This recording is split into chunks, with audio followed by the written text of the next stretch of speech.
Olá, pessoas e outras entidades! Sejam muito bem-vindas ao Pode Ter Medo, o podcast em que eu compartilho as histórias de terror que eu adoro.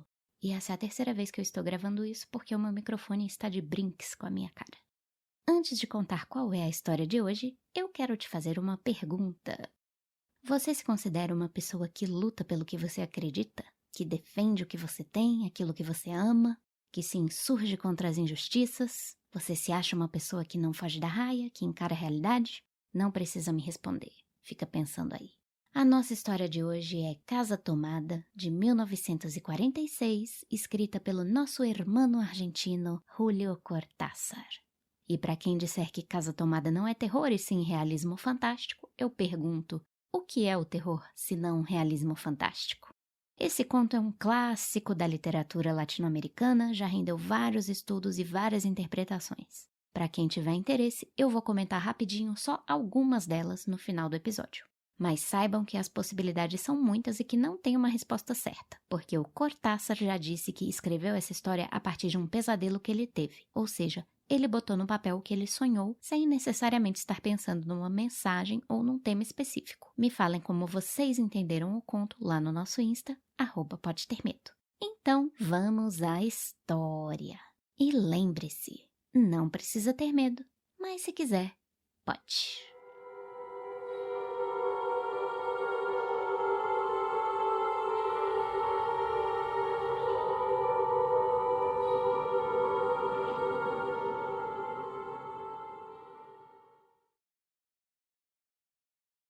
Casa Tomada. Gostávamos da casa, porque além de espaçosa e antiga, hoje que as casas antigas sucumbem à mais vantajosa liquidação de seus materiais, guardava as recordações de nossos bisavós, o avô paterno, nossos pais e toda a infância.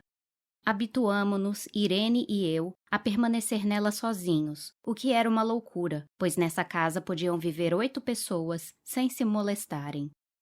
Fazíamos a limpeza pela manhã, levantando-nos às 7, e pelas 11 eu deixava a Irene as últimas peças por repassar e ia à cozinha. Almoçávamos ao meio-dia, sempre pontuais. Então não ficava nada por fazer, além de uns poucos pratos sujos. Era para nós agradável almoçar pensando na casa ampla e silenciosa e em como nos bastávamos para mantê-la limpa. Às vezes chegamos a pensar que foi ela que não nos deixou casar. Irene recusou 2 pretendentes sem motivo maior. Eu vi morrer Maria Esther antes que chegássemos a nos comprometer. Entramos nos 40 anos com a inexprimível ideia de que o nosso, simples e silencioso matrimônio de irmãos, era o fim necessário da genealogia fundada por nossos bisavós em nossa casa. Morreríamos ali em algum dia. Vagos e distantes primos ficariam com a casa e a demoliriam para enriquecerem com o terreno e os tijolos. Ou melhor, nós mesmos a derrubaríamos, inflexivelmente, antes que fosse demasiado tarde. Irene era uma moça nascida para não fazer mal a ninguém. Fora sua atividade matinal, passava o resto do dia tricotando no sofá de seu quarto. Não sei por que tricotava tanto. Acho que as mulheres tricotam quando encontram nesse trabalho o grande pretexto para não fazer nada. Irene não era assim. Tricotava coisas sempre necessárias, camisolas para o inverno, meias para mim, cachenês e coletes para ela. Às vezes tricotava um colete e depois o desfazia rapidamente, porque alguma coisa não lhe agradava. Era engraçado ver na cestinha um montão de lã encrespada, recusando-se a perder a forma de algumas horas antes. Aos sábados, eu ia ao centro lhe comprar lã. Irene tinha confiança no meu gosto, aprovava as cores e nunca precisei devolver uma só meada. Aproveitava essas saídas para dar uma volta pelas livrarias e perguntar inutilmente se havia novidades em literatura francesa. Desde 1939, nada de importante chegava à Argentina. É da casa, porém, que me interessa falar. Da casa e de Irene, porque eu não tenho importância. Pergunto-me o que teria feito Irene sem tricotar. Uma pessoa pode reler um livro, mas quando um pullover está pronto, não é possível repeti-lo sem provocar admiração. Um dia encontrei a última gaveta da cômoda de cânfora cheia de echarpes brancas, vermelhas, lilazes. Estavam com naftalina, empilhadas como em uma loja. Não tive coragem de perguntar a Irene o que pensava fazer com elas. Não precisávamos ganhar a vida. Todos os meses chegava a renda dos campos e o dinheiro aumentava. Mas Irene só se entretinha tricotando, mostrava uma destreza maravilhosa, e eu passava as horas vendo suas mãos como ouriços prateados, agulhas indo e vindo, e uma ou duas cestinhas no chão, onde constantemente se agitavam os novelos. Era uma beleza. Lembro-me bem da divisão da casa. A sala de jantar, uma peça com gobelinos, a biblioteca e 3 quartos grandes ficavam na parte mais afastada, aqui da frente para a Rodrigues Penha. Um único corredor, com sua maciça porta de carvalho, separava essa parte da ala dianteira, onde havia um banheiro, a cozinha, nossos quartos de dormir e o living central, com o qual se comunicavam os quartos e o corredor. Entrava-se na casa por um saguão de azulejos, e a porta principal dava para o living, de maneira que a gente entrava por esse saguão, abria a porta e já estava no living. Tinha dos lados as portas dos nossos quartos, e à frente o corredor que levava à parte mais afastada. Seguindo pelo corredor, ultrapassava-se a porta de carvalho e mais adiante começava o outro lado da casa. Ou então se podia virar à esquerda, justamente antes da porta, e seguir por um corredor mais estreito, que levava à cozinha e ao banheiro. Quando a porta estava aberta, dava para ver que a casa era muito grande. Caso contrário, tinha-se a impressão de um desses apartamentos que se constroem agora, onde uma pessoa mal pode se mexer. Irene e eu vivíamos sempre nesta parte da casa. Quase nunca íamos além da porta de carvalho, salvo para fazer a limpeza, pois é incrível como junta poeira nos móveis. Buenos Aires pode ser uma cidade limpa, mas isso ela deve a seus habitantes, e não a outra coisa. Há demasiada poeira nos mármores dos consolos e entre os buracos das toalhas de macramê. Dá trabalho tirá-lo completamente só com um espanador. Voa e se suspende no ar. Um momento depois se deposita de novo nos móveis e no piano. Recordarei sempre nitidamente, porque foi simples e sem circunstâncias inúteis. Irene estava tricotando em seu quarto. Eram 8 da noite, e de repente eu me lembrei de levar a chaleira do mate ao fogo. Fui pelo corredor até chegar à porta de carvalho, que estava entreaberta, e dava a volta ao cotovelo que levava à cozinha, quando ouvi alguma coisa na sala de jantar ou na biblioteca. O som vinha impreciso e surdo, como o tombar de uma cadeira sobre o tapete ou um abafado murmúrio de conversação. E o ouvi também, ao mesmo tempo, ou um segundo depois, no fundo do corredor que vinha daquelas peças até a porta. Atirei-me contra a porta antes que fosse demasiado tarde. Fechei-a violentamente, apoiando meu corpo. Felizmente a chave estava do nosso lado, e além disso passei nessa porta o grande ferrolho para maior segurança.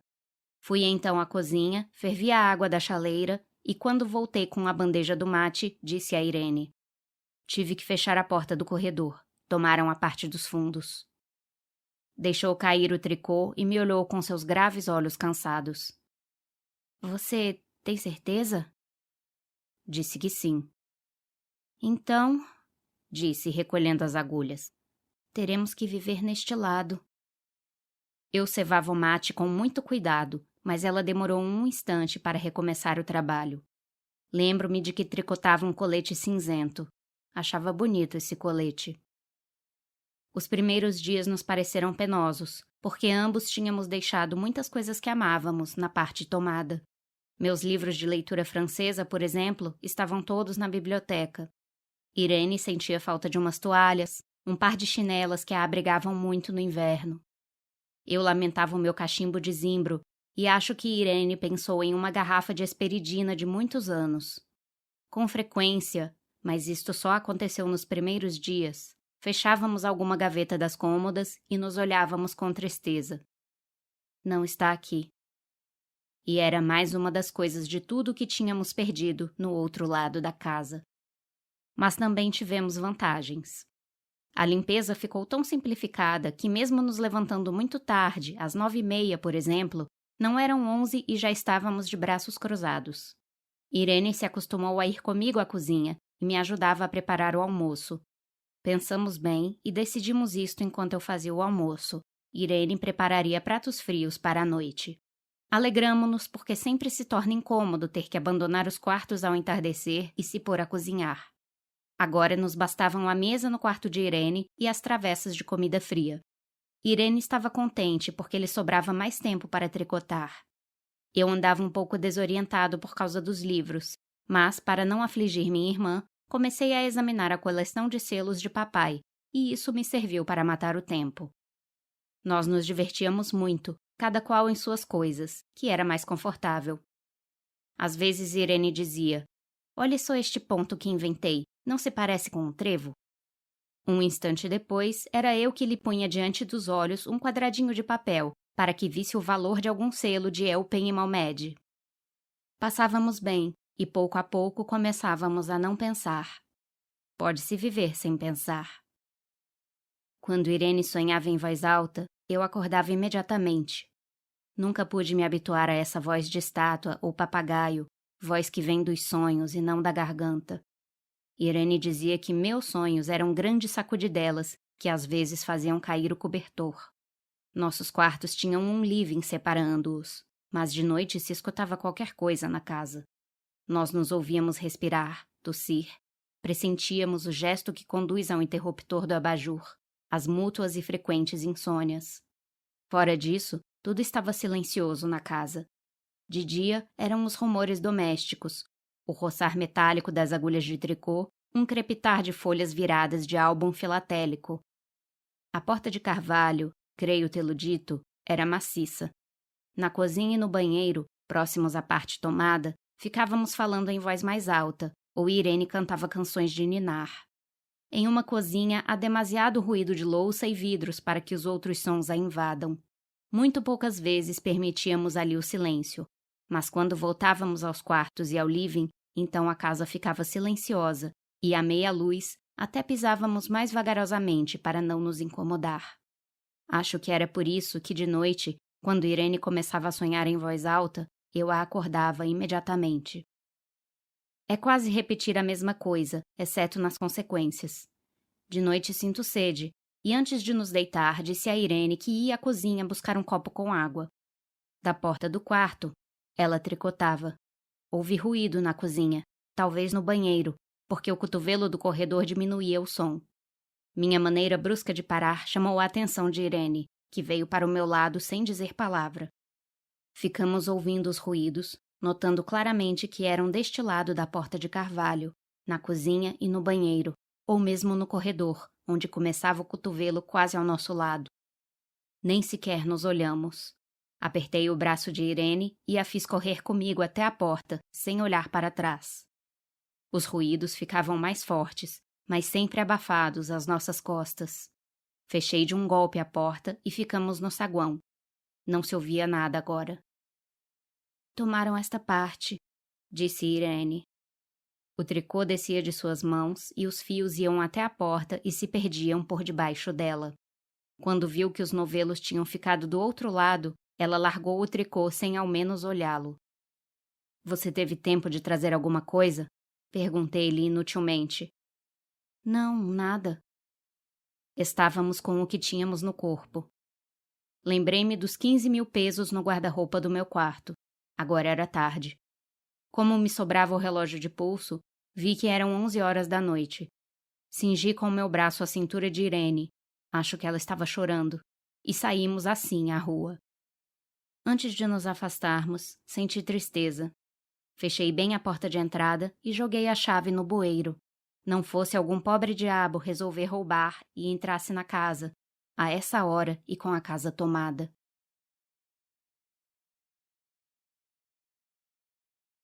E este foi Casa Tomada. Agora vem comigo, vamos ver algumas interpretações possíveis para essa história. Como eu já comentei, o Cortázar contou que ele teve um sonho igual a esse, com a diferença que no sonho era ele que estava sozinho na casa. O resto é igual. Ele começou a escutar uns ruídos misteriosos e foi fechando as portas, tentando escapar deles, e acordou de medo. No mesmo dia ele escreveu esse conto. Então, não tem uma interpretação certa ou errada. O que tem são interpretações possíveis, ou seja, que podem ser construídas a partir de elementos do conto.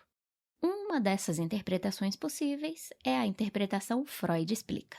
Segundo ela, o conto pode ser entendido como uma alegoria para a repressão psíquica dos irmãos que vivem uma relação incestuosa. Reparem que os irmãos nunca casaram, a Irene rejeitou 2 pretendentes, o irmão nunca procurou outra pessoa depois da morte da namorada. Ele mesmo chama o relacionamento dele com a irmã de matrimônio, e a irmã vive tricotando coisas que poderiam vestir uma família de várias pessoas. Eu me pergunto se isso seria reflexo de um desejo por filhos que ela não podia ter com um irmão. As forças que invadem a casa seriam uma manifestação desse relacionamento reprimido querendo vir à tona. Reparem que os irmãos têm um sono inquieto à noite. A noite é relacionada ao inconsciente. É a hora em que um conteúdo reprimido se manifesta por meio de sonhos, de problemas de sono. A fuga da casa seria uma espécie de expulsão do paraíso, provocada pelo reconhecimento da relação dos irmãos. Lembrem-se que Adão e Eva foram expulsos porque comeram a fruta do conhecimento e se reconheceram como seres sexuais. Tanto é que a primeira coisa que eles fizeram depois de comer a fruta foi cobrir as vergonhas. Essa interpretação faz um paralelo da casa tomada com outra casa famosa com irmãos. Nada menos que A Queda da Casa de Usher, do Edgar Allan Poe, que eu ainda vou ler para vocês. Aguardem. Outras possibilidades de compreender esse conto são as leituras políticas. E agora atenção aqui para o disclaimer. Eu não sou especialista em história da Argentina, aliás, em história de país nenhum. Quem souber mais sobre esse tema e quiser compartilhar alguma coisa, deixe um comentário lá no Insta, @podetermedo. Nas leituras de viés político, a casa seria a Argentina, e as forças estranhas seriam os setores da sociedade que foram tomando o país com o movimento peronista. O Juan Perón foi um militar eleito presidente da Argentina pela primeira vez em 1946, justamente o ano em que esse conto foi publicado. Eu não vou entrar em grandes detalhes sobre as características do peronismo, senão esse comentário fica gigante, mas a ideologia se baseava no nacionalismo e no trabalhismo. O Perón era muito popular quando vivo, tanto que ele foi eleito 3 vezes. Mas muita gente achava que o peronismo tinha uma veia autoritária, repressora, próxima do fascismo. Então, a casa tomada seria a Argentina tomada por essas forças repressoras. Eu vou traduzir para vocês uma fala do Cortázar em que ele diz que essa leitura faz sentido para ele. Ele disse assim: Casa tomada bem poderia representar todos os meus medos, ou talvez todas as minhas aversões. Nesse caso, a interpretação antiperonista me parece bastante clara, mesmo que tenha surgido inconscientemente. Mas deixando de lado a história específica da Argentina, eu acho que esse conto representa bem o que acontece quando um espaço ou uma sociedade são dominados por uma ideologia ou por um grupo tirânico. A dominação não ocorre de uma vez só. Ela vai se alastrando gradualmente, até que de repente está por todo lugar. E para mim os irmãos representam classes sociais mais privilegiadas, intelectuais, que têm uma condição de vida confortável e que tentam viver ali como dá, sem lutar contra o que está acontecendo, fingindo que não é com eles. No começo até incomoda, mas a gente se acostuma com tudo, né? A gente se adapta, a gente aguenta, tenta seguir a vida, evitar a fadiga, não pensar muito naquilo. Aliás, o trecho que eu mais gosto nesse conto é esse aqui. Passávamos bem e pouco a pouco começávamos a não pensar. Pode-se viver sem pensar. Mas no fim eles não aguentam e são expulsos ou vão embora, partem para o exílio. Para mim o final da história passa um sentimento muito triste, trágico mesmo, de luto pela casa, porque ela está tão contaminada por essa energia repressora, por essa força que se impôs ali, que o narrador joga a chave fora, porque ele não deseja nem que um ladrão entre lá. Esse final me bate de um jeito muito forte. Na minha opinião, essa interpretação é o que torna esse conto tão marcante e tão representativo da literatura da América Latina. O que vocês acham? Bom, esses foram os meus comentários. Espero que tenham gostado e até a próxima história.